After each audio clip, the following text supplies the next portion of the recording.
Hello, everybody. I'm Derek Arden. Welcome to Monday Night Live. Two tips before we get started from me that have come out this week. Number one, feedback or feed forward. As you know, I like the word feed forward, a big fan of it.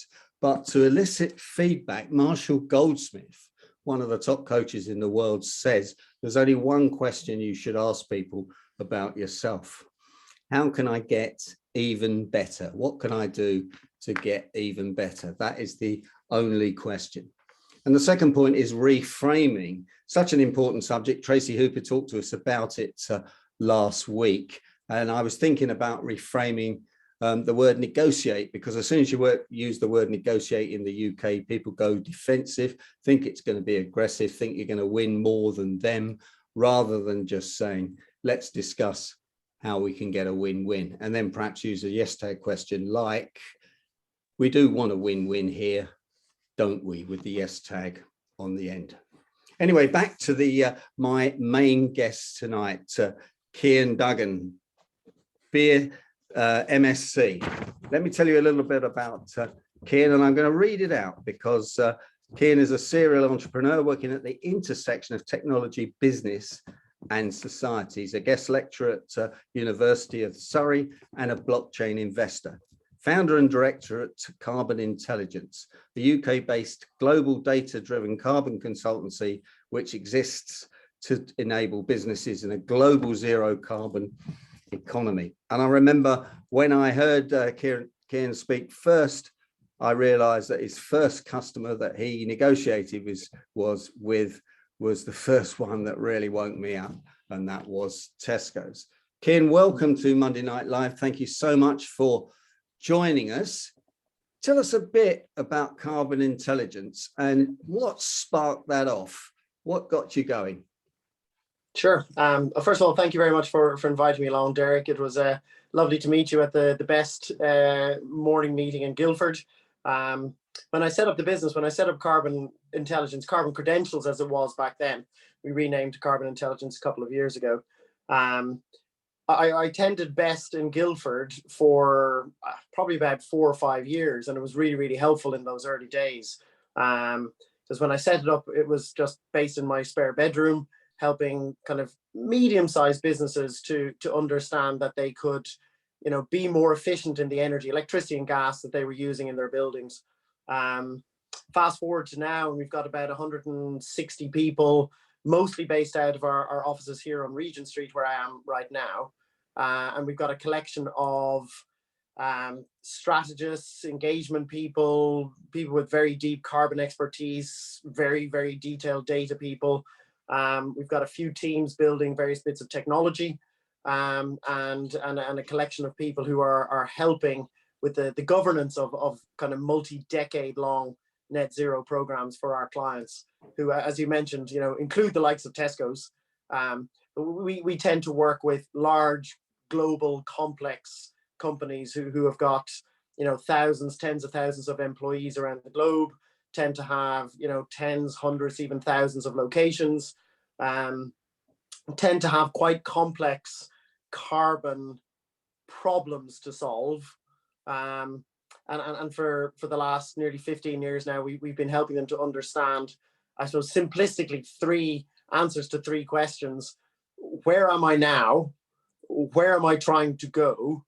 I mean, what's the goal? Where's the end point? And am I on track to get there? They're probably the 3 fundamental questions that in one way, shape or form, we are asked to answer on behalf of our clients. And that's what we've been doing for quite a few years. And how important do they see it, bearing in mind Ukraine? Has the world changed a bit on the carbon goals? That's the first question. And the second question is, clearly different countries see it in different ways. Yeah, absolutely. Different countries have, over the 15 years that we've been doing this, different countries have at different stages had it at more or less important.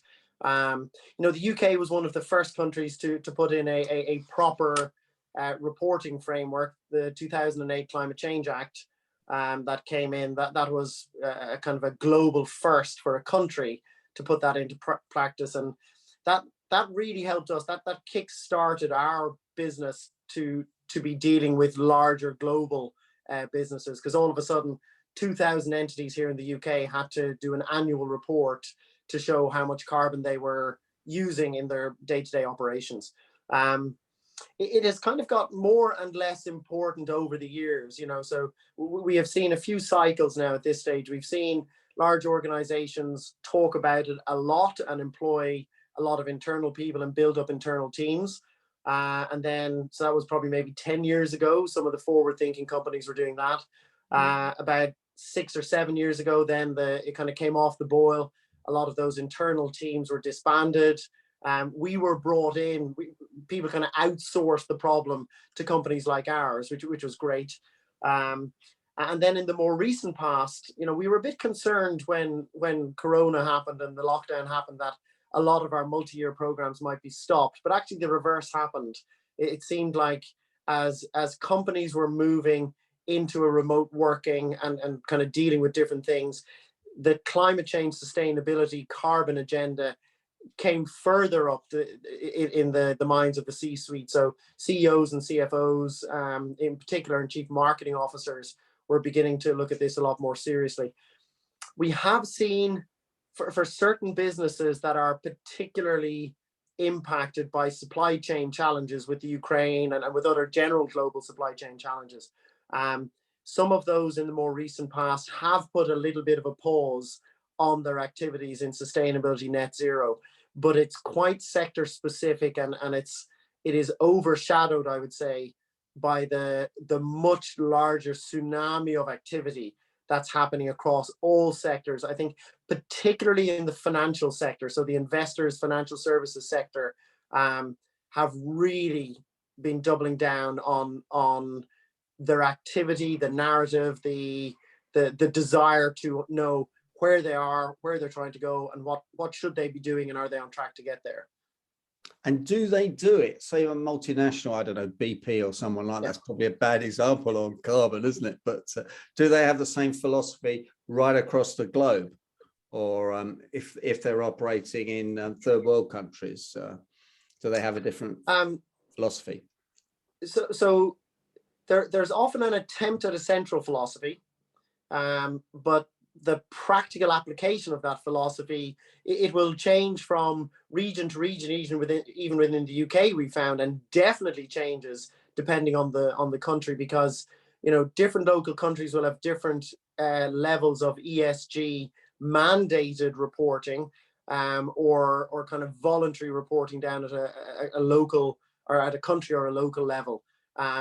So there are overarching and global standards, but still a lot of the mandatory reporting happens at a country level or dictated by a multinational themselves. But what we found, we gather data globally for, in fact, we have BP as a client as it happens, but companies like British Telecom, BT, or Aviva, who've got presence in many dozens of countries globally, and we have seen over the years a very different approach to data gathering, to reporting, to taking action in different countries. Again, particularly, developing countries where, the frameworks perhaps don't exist to gather data robustly, and so there are a lot more estimates and a lot more assumptions have to be made than in, the UK, Europe, US, etc. Cian, for the benefit of everybody, what's ESG? Sorry, beg pardon, environmental social governance. So, there are so many different ways that this same, I suppose, the topic of carbon sustainability, ESG, environmental social governance, CSR was one that was around and still is there, corporate social responsibility. It's all basically looking at the same thing, which is, how can we do more with less?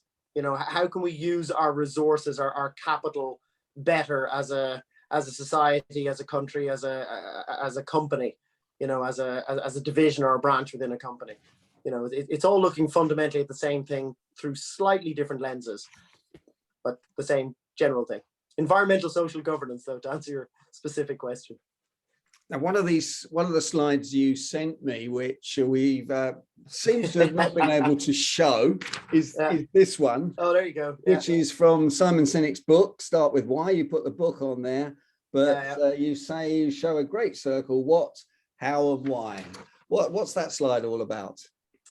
Yeah, well, so I'm a big fan of Simon Sinek, and I think his approach of starting with why, and this is what we'll often do when when a new client now comes to us and says, we need some help, we need to be doing something about this carbon stuff. They might be a little bit more eloquent than that, but fundamentally that's what they're asking us. They want some help with their environmental social governance, with their carbon story, for a variety of reasons, and we'll always start with asking why. Why now? Why is this important for you? And the answers we get back, I mean, they broadly fit into three buckets at the moment, and this is different to how the question was answered even a few years ago. But now the why is often because our staff are asking us to do something more. So attraction and retention of staff is often a key reason. They might mention that they're getting requests from customers, so their own customers, their own clients, whether B2B or B2C.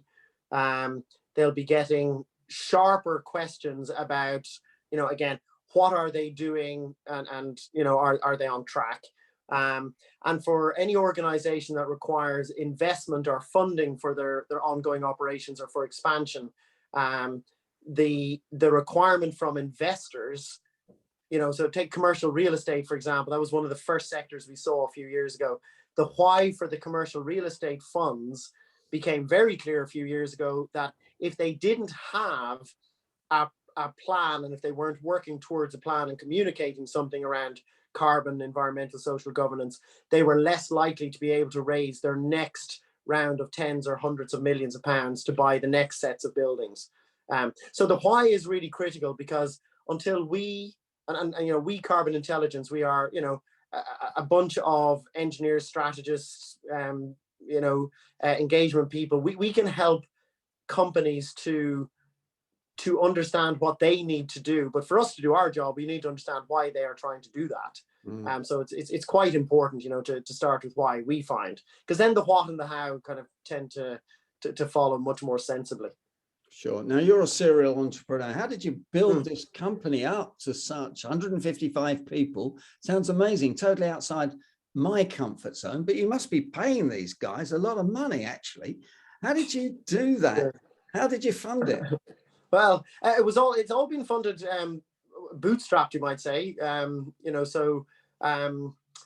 I set up the business, I'd set up a couple of previous ones. I had a rapid growth software business in the .com era, which I did get some venture capital, private equity funding into, and some match funding from Irish government and various things.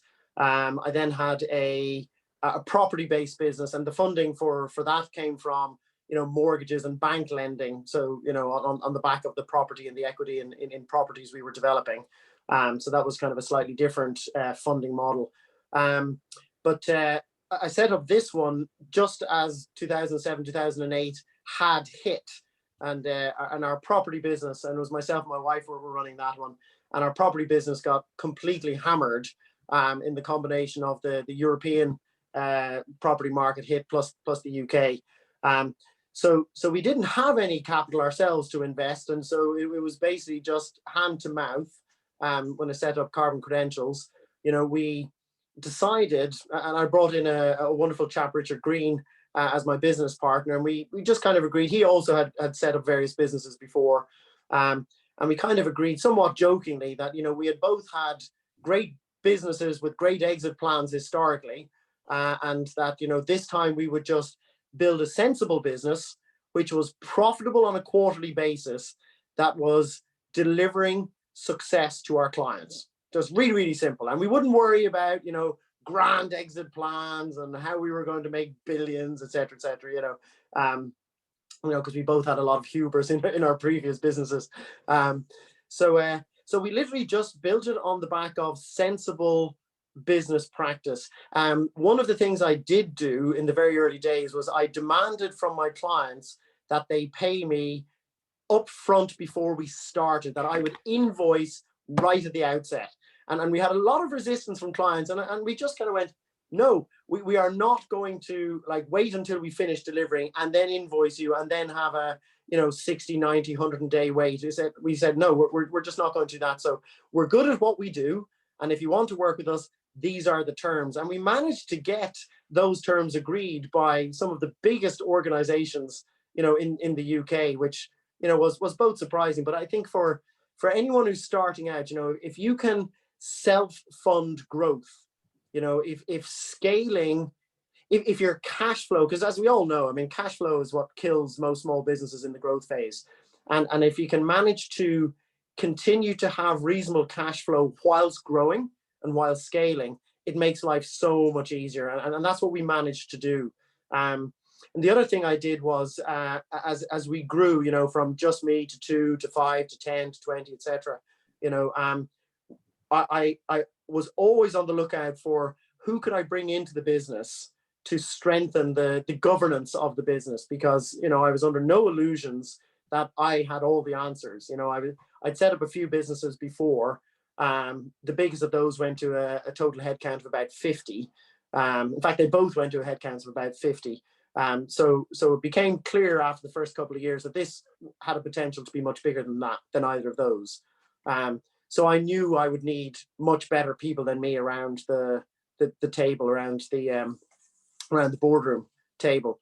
So we've been really blessed and lucky, and it's a fun business to be involved in for other kind of high net worth successful individuals to have something that's doing good in their portfolio. So well, that's fantastic. I must congratulate you on that. One of the things we've been talking about on the Monday Night Live is cash is king. And I was curious how you did that, but by funding it up front, you must be a fantastic negotiator and influencer to be able to get them to pay you up front and sort all those working capital issues. A few bankers watching this, so sort all that working capital out and avoid over trading, all these jargon words that are used in banking, and to spot the talent as well, to grow the talent and persuade them to come into a seed corn business. Fantastic. Well, it was quite fun. I mean, I think, desperation is the mother of invention or necessity, or whichever one of those it is, so there was quite a bit of desperation in the early days. I still vividly remember the first board meeting we had, which was about 18 months into the business setup, where for the first time we weren't talking about who we were going to try and push back from paying ourselves, because cash flow was so tight. And that first board meeting where we actually had enough in the bank, we managed to convince one of our big clients to pay for some license fees and some services, because we were kind of sub-licensing some other technology. And we convinced one of our clients to pay us for 3 years up front. And that was an amazing, and it just was an immense game changer. And all of a sudden we could breathe and kind of go, right, now let's look at this a little bit more strategically, etc. So yeah, that was a rather significant moment. Did you have to give them personal guarantees for that? Because we didn't. But you know what? The chap who actually bought from us, he told us in later years that he's not quite sure how we got it through the governance in his own business, because we had the name of our company. Our head office was still my house, my spare bedroom, but I called the house Energy House and then my address. Yeah. And so when they were doing the due diligence, and then he rang me up and he said, "We've put in your company address, but it looks like it's a home." And yes, that's actually right. But you do what you need to do. Yeah, no, absolutely. Energy House, that's a great idea. I know somebody on this call used to work from an office called London House as well. These are there you go. Quite impressive. Yeah. Yeah, it's all smoke and mirrors sometimes, isn't it? But why not? Putting one's best foot forward, Derek, I think is quite important. Absolutely. You better give us come back sometime, Cian, and give us one of your presentations, how you persuade people to do this. Now, I want to turn to a different subject. You were invited by Sir Richard Branson to visit Necker Island. How did you manage to get an invite to that? And what was it like? And what's he like? Well, it's probably a little stretch to say I was invited to the island by Richard Branson. We were doing little bits of work. We've done work with various parts of the Virgin Group over the years. And one thing we were asked to do as a business was to look at all of the properties within the Virgin, the special edition, the Virgin Edition buildings, which are mostly hotels, but include Necker Island. And what we were asked to do was to kind of do energy audits on each of the properties, including Necker Island. And specifically for Necker Island, then we were asked to see, did they need another wind turbine? They had 3 wind turbines installed on the island and a bunch of solar as well. And they also had a couple of diesel generators providing, backup and a lot of the energy whilst there was a lot of construction going on. So we were asked to go down and install some of our technology. We've got some IoT, Internet of Things technology, sensors, which pick up, both electricity and gas usage, as well as, temperature, humidity, movement in buildings, all sorts of stuff. Hang on a minute, bit more jargon we've got to clarify there. What's an IoT? IoT, so Internet of Things. So basically just sensors, okay. So little sensors, little battery wireless sensors that we can pop anywhere and connect them to a Wi-Fi hub. And so we install those around the globe and including down on Necker. So an engineer had to go down there and I went as well. You had to, of course. Yeah, because it's always better to have 2. My background is mechanical engineering, and so I was useful down there. But my main reason to go was because I knew that Richard was going to be down there, Sir Richard Branson, who's been one of my heroes for years. I've loved reading all his books. I love his approach to business, which is, the name of his seminal book, "Screw It, Let's Do It," or "Just Do It." So I got a chance to sit down with him only for about half an hour. We were there for a few days. I sat down with him for half an hour. He was amazing, really insightful, very, very sharp, really, really sharp. We talked about a variety of different things, kind of global carbon. What are the solutions to global carbon? We talked about, the problems of aviation. Obviously, Virgin Atlantic is a big part of his portfolio. And just how we could potentially solve this, kind of global challenge. And then he was very, very kind afterwards. He put me in touch with a collection of people across his different businesses, and conversations are still going on the back of that. So yeah, I was very blessed. He was a lovely man, a really lovely, genuine, sharp, very sharp, very fit as well. I saw him there playing tennis multiple times a day, each of the days I was there. So yeah, I'm a big Richard Branson fan.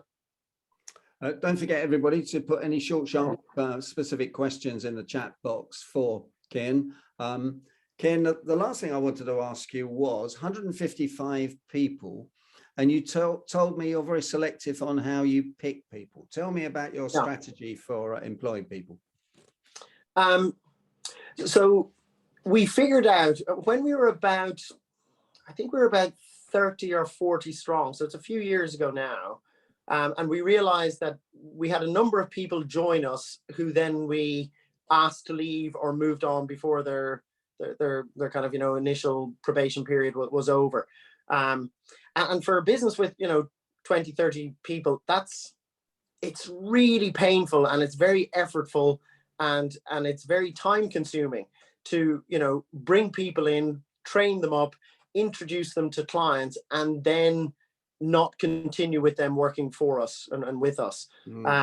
So we kind of scratched our heads a little bit, and I kind of looked around. I'm a big fan of, not trying to solve everything from first principles and try and stand on the shoulders of others.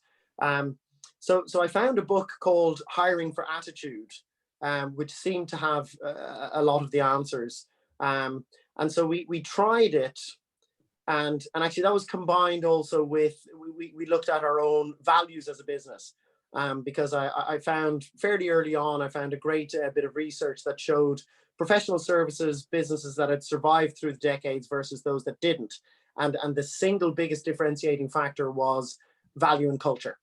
And so we kind of had a revisit of our own values and our own culture, and just made sure that we were then combining that with the hiring for attitude, so hiring and firing against our own values. So the values weren't just, a few fancy words on a cup or on our website, but were actually things that we were living and breathing, And so the hiring for attitude, fairly, I suppose, simplistically, we found was looking at the essence of, by the time anyone gets to an interview, they ought to have either the kind of the historical experience or the educational capacity or whatever to do the job that you're asking them to do. Yeah. Now, they may need some kind of specific, education and training in your own ways of doing your own processes and et cetera, et cetera. But the biggest thing that this book kind of taught us was that you can teach somebody technical skills, but it's nigh on impossible to change someone's attitude. And so we ended up devising, and we did this with the whole business. We looked at, our best performing people, and we looked at why they were our best performing people. What were the attitudinal traits of our best performing people? And then could we distill those traits into questions? And the book really helped as well with, getting questions that were discriminatory questions, i.e. by the way people answered the questions, it ought to be fairly easy to see were they likely to succeed with us or not. Could we discriminate, positively for people that were likely to succeed and against people who are less likely to succeed with us?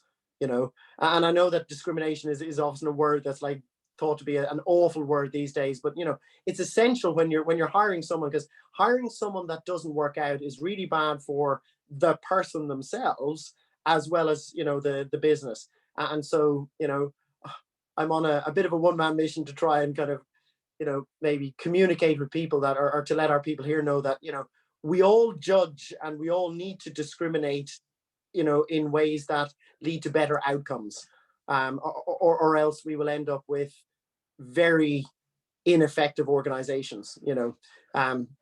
So yeah, that's what we did, and then it makes it really, really easy, because it also then feeds in beautifully to the whole diversity, because it really doesn't matter, whether someone is from a particular background or not, a particular race or not, or a particular sexual orientation or not.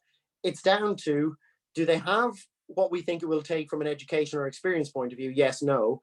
And then do they adhere to our attitudes and values? Yes, no. And if the answers to those are yes, then it's great, And so we ended up, we ran a little exercise here in our business, on diversity, and we found, not to our surprise, but we have twice the number of kind of diversity, people working here than the average in our industry. But that's just because we pick people based on their own merits, Absolutely, that really sounds absolutely right. And did you interview everybody yourself, or did you delegate that? In the early days, I interviewed everyone myself. In later days, and certainly now, not even close. Did the statistics check out with your gut feel? I guess you must have a really good gut feel and sense for things. The statistics in terms of people actually being successful in the roles post. Yeah, the people that were put in front of you, having modeled your highest achievers, and then checking whether these people came out against your high achievers with those traits. Yes. When you actually met them eyeball to eyeball and asked them a few white knuckle questions, did that check out? Yeah, absolutely. So for a while, I did all of the values interviews, and then only if people passed the values interviews would I then pass them over for the kind of the technical interviews. Okay. And that made a huge difference. I mean, the numbers of people who did not then progress through the through the probationary periods went to almost zero for a good few years. So and because we had a reasonable benchmark upon which to say yes or no to people, and that worked. So two quick questions in the chat box before I stop the recording, but Cian, will you stay on for when I stop the recording, because there's a few other questions. There's a lot of questions. So the first question is from Martin. Martin says that my negotiating model requires pre-selection of best position, target position, and walk away position, what we talked about when we had coffee. What was your best position, target position, walk away when you went for the 3 years up front money? Was that your best position, or did you ask for 5? No, it was a 3-year contract. It was a 3-year contract. We gave them 2 options. We gave them you can pay this amount. So we gave them a reasonable discount to pay 3 years up front. And I guess they had enough cash in the bank as a business, and they said yes. So I mean, it'd be a bit trite to say it wasn't that hard, but it wasn't that hard, and I guess an awful lot of sales, in my experience, because I started life as not a salesperson at all, and after my first business, which was in the .com era, when I finished that, I realized that probably the main skill I didn't have was the skill to be able to go in and sell and close a sale. So I spent a year or two kind of absorbing all sorts of sales and negotiation type, material, and I had tapes in the car when there used to be tapes in the car of Zig Ziglar and all sorts of people of doing kind of sales. People, yeah. Oh yeah, it was wonderful, and I think what I learned from all of that was that people want to be sold to. Sales is often considered in this part of the world, not so much in the States and Canada, where I spent some time as well, but here, UK, Ireland, sales is often a bit of you can't really sell to people, but actually people want to be sold to. They want to be brought through a sales process to a successful conclusion where it is a win-win, and where they feel that their questions have been answered, and where they've got confidence that the solution they've bought is going to deliver them the benefits that they hope for, and so with that 3-year deal, we had enough of a track record to show that we could do it. We were solid enough as a business. In fact, we weren't really solid enough as a business, but I guess we managed to make that somehow okay, and we gave them a good enough deal on the 3-year versus 1 year that they were able to say yes. Fantastic, Cian. We're almost at the end of the interview. As a former banker with some bankers on the call, you are actually a banking nightmare when you come for finance at the early stages here, and then I guess as you get more and more successful, everybody wants your business. So that's the way banking works. But yeah, Cian, can I thank you for coming on behalf of everybody? Can I ask everybody to give you the usual Monday Night Live round of applause, which is in the gallery view? Can I ask you to stay on and answer some questions, and perhaps even come back in a few months' time when we've got some even more questions, and just join us and have a bit of fun, and I'll be buying you some more coffee in Starbucks in Guildford. So you're very kind. Yeah, and Cian, if anyone wants to get in touch with you, how do they do that to ask you any questions by email, etc.? Either my company email, which is Cian.Duggan, so first name dot last name at carbon.ci, so carbon, carbon.ci, short for Carbon Intelligence, or my personal one is just Cian.Duggan at gmail.com. Either or both of those are easy ways to get me. Brilliant, Cian. Cian Duggan, thanks for joining Monday Night Live.